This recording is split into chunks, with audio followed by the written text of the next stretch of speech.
In the next section, we're going to talk about how the legal framework around fatigue has changed. Interestingly, Australia has led the world in much of this, going back to the original court decisions back in the 1990s.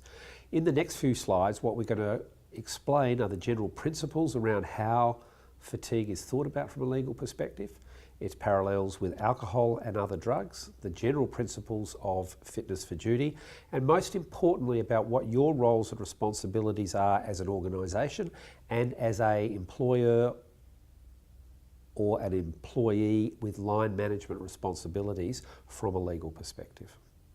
If we're to go back in history, the most profound decision around fatigue in legal terms was made in the Australian High Court back in 1990, sometimes referred to as the Jimenez decision. But in this particular court case, which was the classic truck driver fell asleep while driving scenario, and the car going in the other direction, the driver was killed. But what happened in this particular court case was that the driver's legal team argued what has been referred to as the automaton defence. That is, because the driver had fallen asleep at the time of the accident, he was no longer responsible for his actions, in the same way that somebody would not be responsible for their actions if they were under the influence of drugs or alcohol. This has been referred to as the diminished capacity defence. And in that decision, while the judge ruled that it was a reasonable, if somewhat clever argument by the legal team for the driver, they actually pointed out that they thought that this was not probably the most appropriate way to think about fatigue from a legal perspective.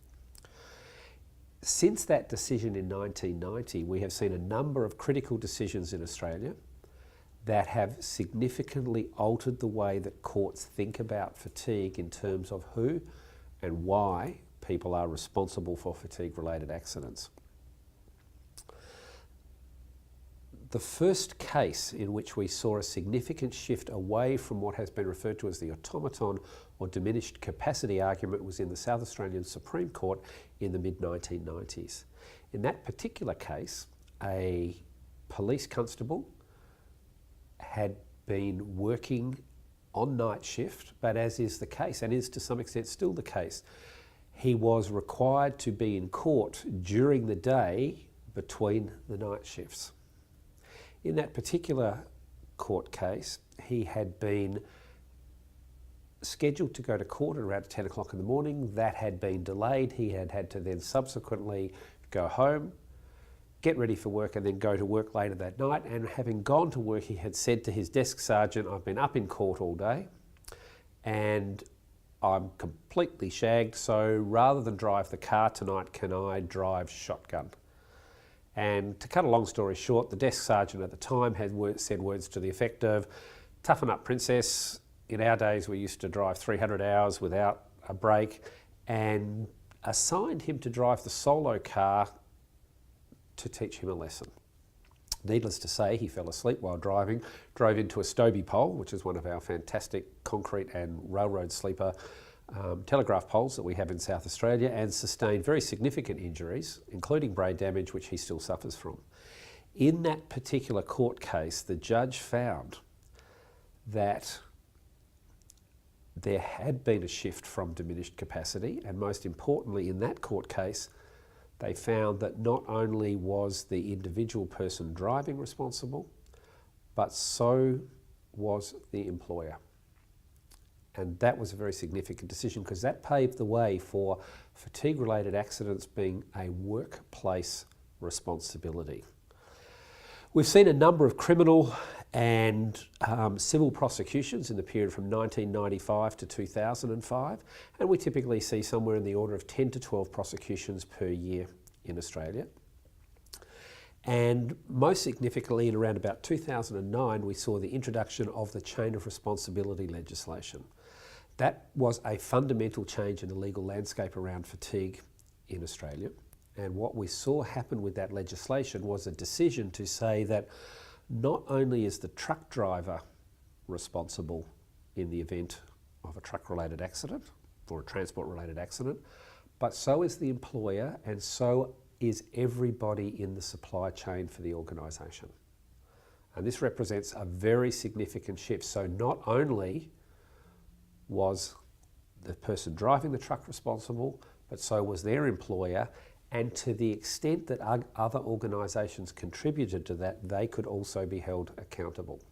So, for example, there was a very famous case in which a truck driver working for a large hamburger chain had been, in a sense, bullied by the supplier to get goods to particular locations, and as a result was required to break the law in order to do that, under the coercive threat that they would invoke the penalty clauses of some of their contracts. In that particular case, the court found that not only was the driver and the employer responsible, but so was the company for whom the subcontract existed with. That chain of responsibility legislation now covers everybody in the supply chain to the extent that they contribute to the accident. So, for example, if we look at remote area livestock transport operators who are carrying cattle from remote Australia into abattoirs in the capital cities, not only is the driver and the employer of that driver responsible, but so are the farmers who own the properties where the cattle are bred.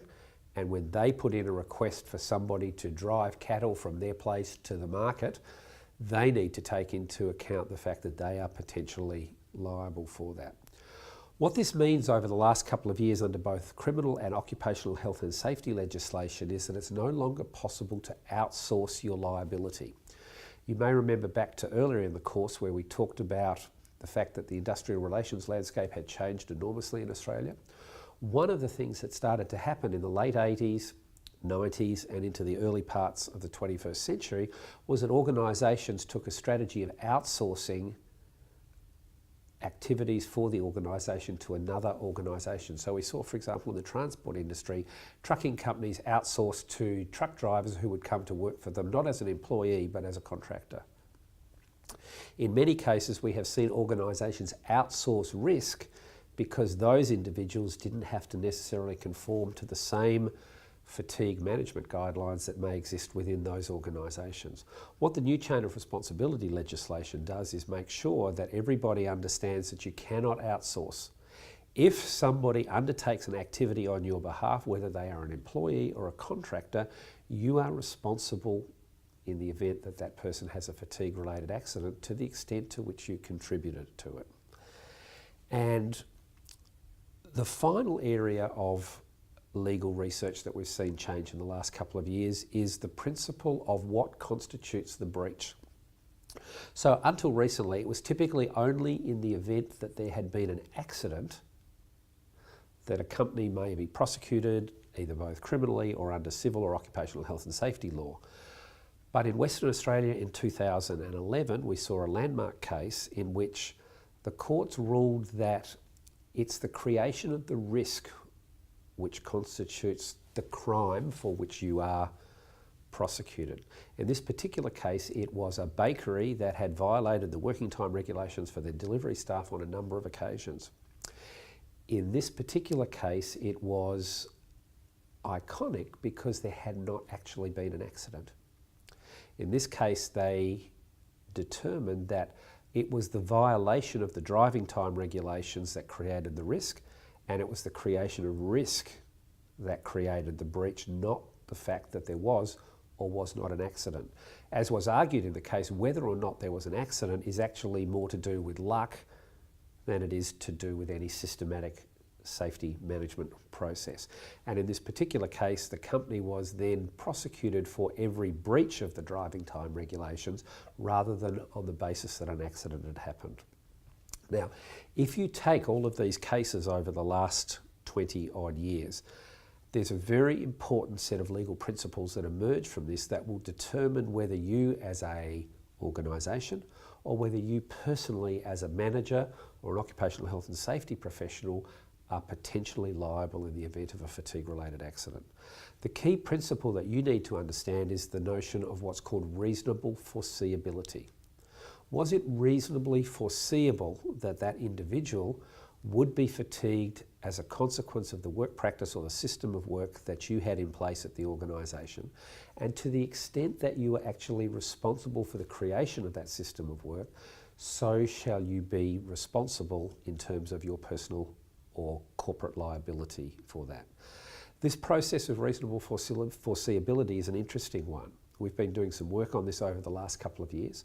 A PhD student of ours a couple of years ago went and worked in a mock jury environment to ask people in the community, at what point do you think it would be reasonably foreseeable that somebody had not had sufficient sleep in order to drive a truck or operate in a hospital safely? That research had some interesting outcomes to it, one of which was where we asked people to complete the following sentence. I don't think it would be safe to drive if I had had less than X hours sleep in the 24 hours prior to starting work. And what was very interesting about that research was that when we asked people that question, there were some people who said, you know, you probably shouldn't drive after 6 hours, and there were certainly some people who said, well, I've driven after no sleep. But the majority of people believed that once you had had less than 4 hours sleep, it would be reasonably foreseeable that you were at risk of a fatigue-related accident or injury in the case of operating a vehicle or working in the hospital. What's quite interesting, however, is when we asked that same people how many times they had actually done that themselves, everybody identified occasions on which they had actually driven while under their self-imposed limit on the amount of sleep that they thought to have. So that actually shows some of the cultural differences that still exist and some of the challenges around getting people to understand about fatigue.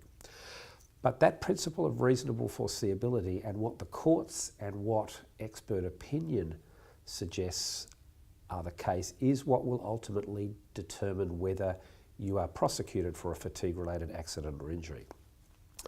Unlike drugs and alcohol, where we have the general legal principle of what's called deemed impairment, we don't yet have an equivalent for deemed impaired for fatigue, which means, to put it in very simple terms, if you test positive for certain drugs or alcohol, once the alcohol is over 0.05 or the drugs are over the prescribed level of nanograms per milliliter or whatever it is for that particular drug, it doesn't matter whether you are impaired or not, you are deemed impaired. And on that basis, you will be liable for the consequences of that crime. This raises the second issue in what will happen in terms of fatigue in the next decade or so. As I said, as it currently stands, there is not a deemed impaired state for fatigue, but we've had conversations recently with a number of state governments who are starting to think around that level. There are some states in the US which are starting to look at the amount of sleep people have had in the 24 hours prior to operating the vehicle. And in that situation, they are suggesting that there may be some benefit in the community establishing a impairment level in the same ways that we have for other drugs and alcohol. It's probably hard to say where that line will be drawn at this stage, and I suspect the line will probably be conservative, at least initially. In the same way as we saw blood alcohol concentrations in Australia start at 0.1, go to 0.08, now to 0.05, and for example in Scandinavia down to 0.02, and in some occupations down to 0, I think we will see that same process where we might suggest that people typically must have a minimum of 1 or 2 hours, and then maybe over the next decade or in different cultures we may see that move up. The research on this is quite clear. Generally, once people's average sleep duration goes below 6 hours, and certainly by the time in the previous 24 it goes below 5, we can show measurable impairment and at a level that probably calls into question whether you can actually drive safely or not. Now, the general punter, when we talk to them in the mock jury trials, typically set the threshold at less than 4 hours. The researchers would probably draw the line at less than 5. Where the community will do that as a legal perspective, I suspect will probably sit somewhere around 2 or 3 hours to start with, but over time we may see it shift in exactly the same way as we've seen increasing sensitivity or lowering thresholds for drugs and alcohol over the previous 10 to 20 years.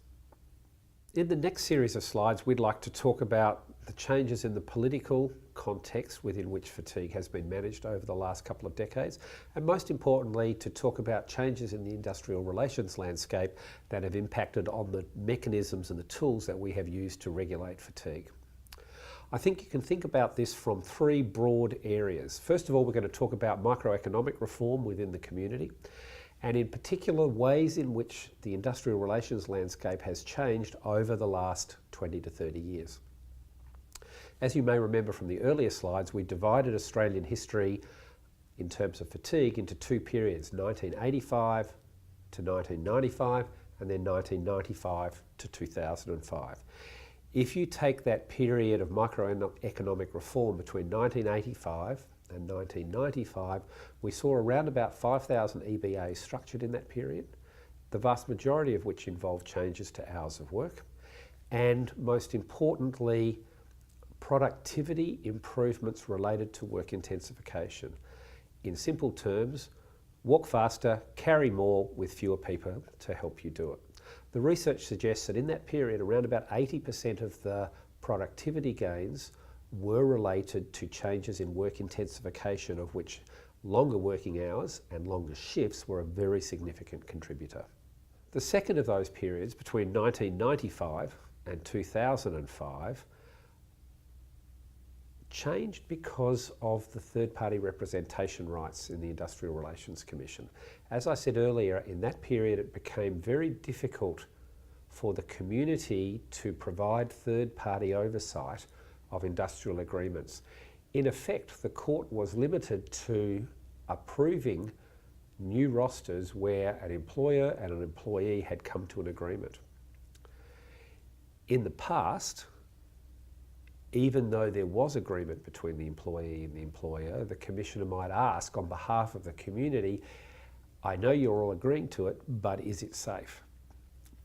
That became very difficult post-1995, and as a result, in my opinion at least, many of the rosters that were voted in by agreement between employer and employee took little account of what we know from the science about the likely fatigue-related risks associated with those patterns of work. We've seen some other changes in the industrial relations landscape in the last couple of years, and in the period 2005 to now, we've seen the issue of extended commutes arise very significantly. This has been particularly associated with the mining boom, where large numbers of employees are now flying in from not only all over the state or all over the country, but in some cases internationally. And in many cases we find people getting off a commute of 12 to 13 hours to go straight to work. Again, one of the issues is that while this provides significant microeconomic reforms and productivity benefits to the companies in not having to establish towns, in terms of employees being recruited from all sorts of areas where they take money back to spread the benefits of that boom, in many cases the consequences of these changed work practices in terms of what the impacts on fatigue are have not been well thought through. We'll talk about more of that a little bit later. But one of the important things to understand in terms of this course is that in the period 1985 to now, we have seen a gradual dilution of the capacity of the industrial relations system to effectively control fatigue as a hazard. In the past, we used to have the 8-hour day, and then it became the 12-hour day, and for some people now it's close to a 16-hour day. But in the past, we were able to use the industrial relations mechanisms, enterprise bargaining agreements, award conditions, as a method of controlling how many hours people worked, and using that as an indirect mechanism to control the likelihood that people will be fatigued. As a result of those microeconomic reforms, the capacity of the industrial relations systems to manage fatigue has been significantly diminished.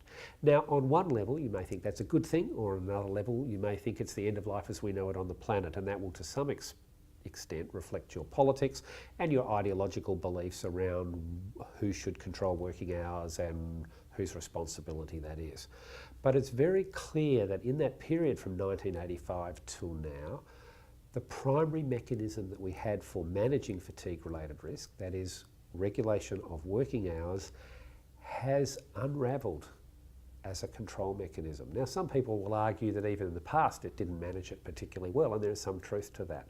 But it is really clear now that particularly in the last 10 or 15 years, employers and employees have been able to negotiate changes to hours of work, individual contracts or EBAs that don't require them to comply with any occupational health and safety requirements.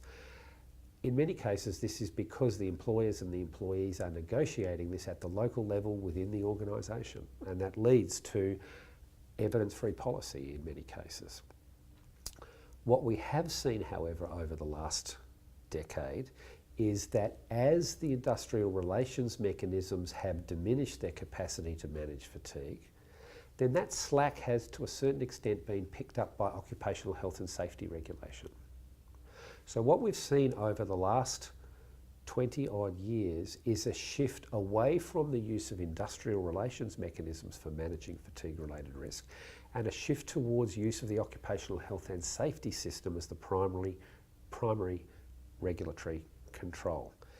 And if we look across most of the jurisdictions in Australia, we will see that fatigue has become an identified workplace hazard starting in around about the early 90s. And by 2005, every state in Australia had identified fatigue as a workplace hazard.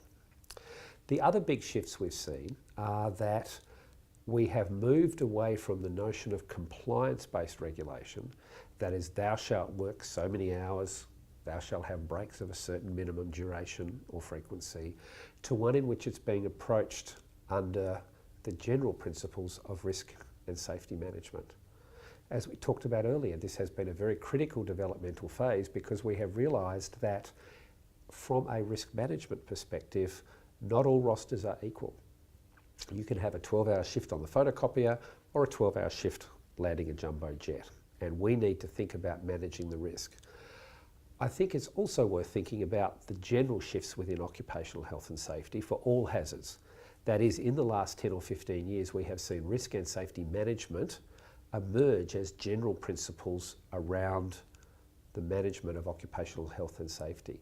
That is, starting with Robins in 1972 in the UK, we have seen around the English-speaking world a massive shift away from compliance-based approaches to what have been referred to as performance-based approaches to regulation.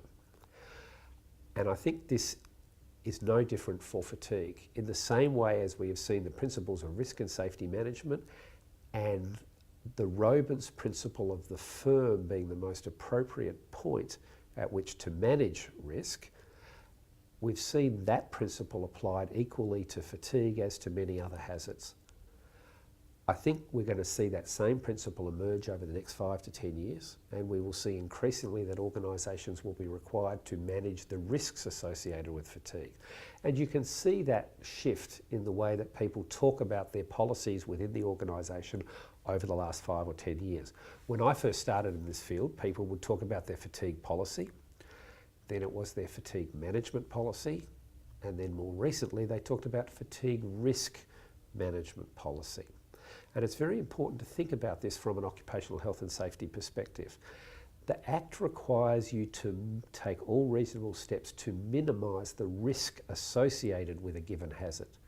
It doesn't actually require you to eliminate fatigue. And we'll talk a lot about this in the second part of the course, but I'll often say to organisations, it doesn't matter whether people are tired unless that poses a risk. Your job is to manage the risk, not to manage fatigue per se. This is a really critical point and one that is absolutely essential for you to understand as we go forward into the operational management of fatigue-related risk within the organisation. The third point that I'd like to make in terms of the political context around fatigue is a number of recent parliamentary inquiries. Back in 2000, the Parliament ran an inquiry called Burning the Midnight Oil, and that was a parliamentary inquiry into fatigue in the transport industries and looked primarily at road, rail and aviation, but also took submissions from another number of other industries including mining, healthcare and emergency services. What was very important in that particular parliamentary inquiry was the parliamentary decision to move away from compliance-based regulation. There had been an enormous amount of discussion during the inquiry about whether we should bring back or reinforce the use of regulatory principles around limiting working time in order to manage the risk. And I think when the history of fatigue management is written in 20 or 30 years from now, a number of key points will emerge, and one will be the findings of that Australian parliamentary inquiry. At the time they said there isn't sufficient evidence to justify the limitation of working time arrangements as the sole method of control. And the amount of diversity in the Australian workplace is now such that we don't believe there is a single solution approach that can be put in place. That parliamentary inquiry recommended 3 key aspects of fatigue management that they thought would be critical to shape the landscape going forward, and they were that fatigue-related risks should be managed under a risk and safety management framework, and they further reinforced that it was critical that all of the occupational health and safety regulatory agencies around Australia, including Safe Work Australia, introduce and clarify the fact that fatigue is an identifiable workplace hazard for which employers and employees both have responsibility. This last point will be critical to the rest of this course, and it raises a number of very interesting theoretical issues. But the first is that the majority of hazards in workplace are seen as primarily the responsibility of the employer. The employer introduces you to a hazard such as hazardous chemicals, and it's their responsibility to provide you with personal protective equipment and those kind of things. Fatigue is unlike other hazards in the sense that many of the causes of the hazard originate from outside of the workplace. And I think one of the critical discussions in the parliamentary inquiry and in subsequent occupational health and safety legislation from a political perspective has been the introduction of the idea of self as hazard. What do we do in the event that the individual themselves are the hazard as distinct to some external agent or chemical or source of energy? And I think the parliamentary inquiry was to be congratulated, because what they did was to say, actually, we need to manage fatigue as a shared responsibility. There are certain aspects of fatigue for which the employer is responsible, but there are equally a very significant number of issues for which the employee is responsible. We'll take that point up in considerable detail later in the course, but in simple terms, I think it's very worth considering what the implications of this are. That is, what happens to an individual outside of work can potentially influence their fitness for duty at work. If I've been up all night with a sick kid, or I've been out on the terps, I can turn up to work the prescribed shift duration, but have had little or no sleep in the prior 24 hours. How do I actually manage that from a legal perspective? Whose responsibility is it to ensure that you get sufficient sleep? And I think what's important in the parliamentary inquiry is they argued, and I think quite successfully, that part of the issue here is that we need to be very clear that employees have a responsibility.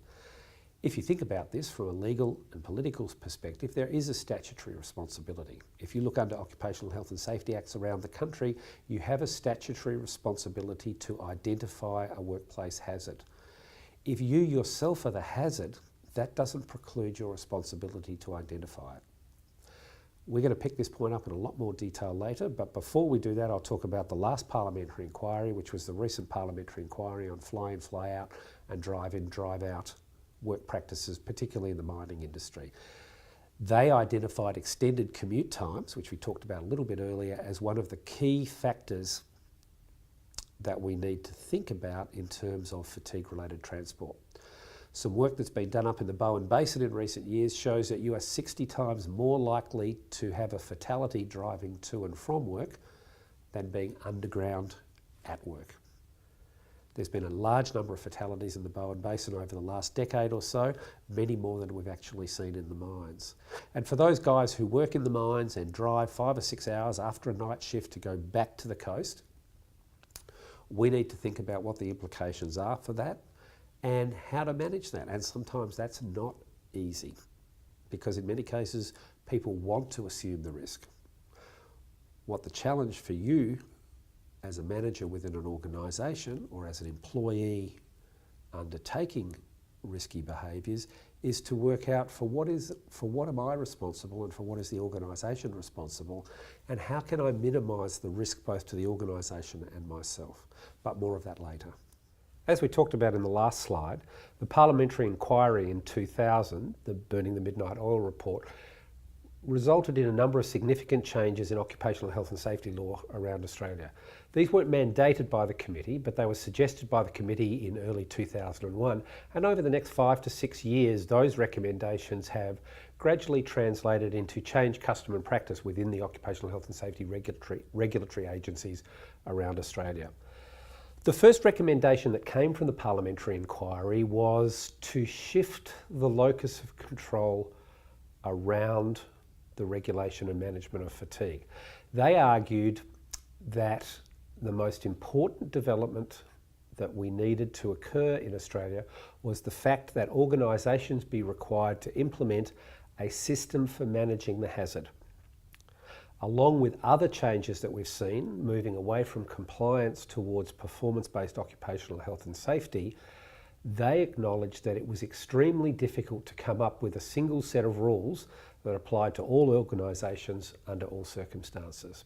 In fact, I think they were very, very profoundly influenced by the evidence that went to the parliamentary inquiry and were very persuasively convinced that it was a fruitless challenge. That is, we have been working for 70 to 80 years to try and imagine a perfect set of rules, and if it hadn't happened by now, it was probably unlikely to happen. So they made that fundamental shift and argued that the organisational responsibility is to have a plan to manage the hazard, and that we should allow organisations the flexibility and the responsibility to develop their own plan for managing fatigue. The second thing that came out of the parliamentary inquiry was the requirement that the details of what the fatigue management plan would be at the firm level did not need to be mandated or specified at the regulatory level. And they made 3 very important recommendations. The first is what we referred to earlier as the shared responsibility framework.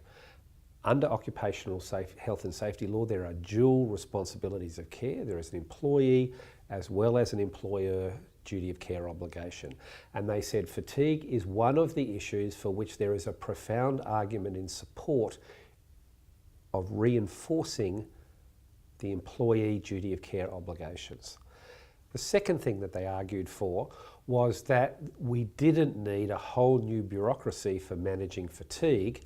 It's just another hazard.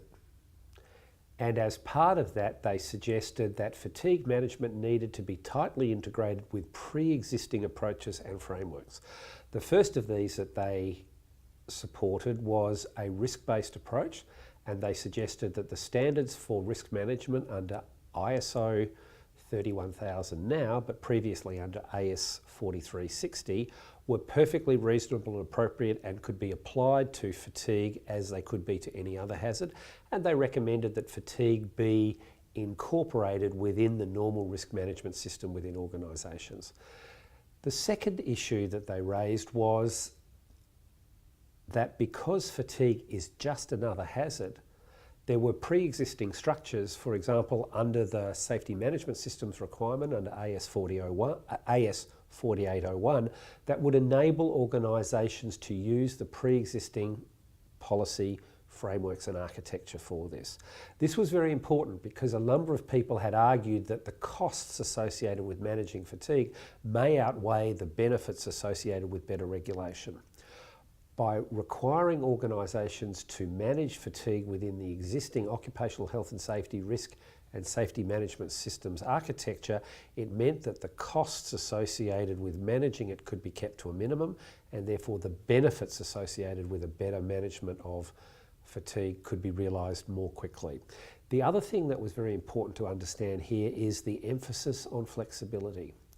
Yes, as an organisation, you will be accountable for how well you've managed fatigue, but we're going to allow you to work out what is the best way to manage the risk at the local level. And this represented a fundamental shift in the way that fatigue had been managed, both in Australia, but more broadly overseas. It's only in the last couple of years that we have seen the US, the UK, and to a certain extent Canada moving along this same path. Australia certainly led the world in this shift away from compliance-based regulation to performance-based approaches to fatigue. And for that, we should be very proud. One of the questions that's often asked is, what is the legal basis for how you go about managing fatigue within an organisation? And while it may seem like a simple and straightforward question, it isn't always.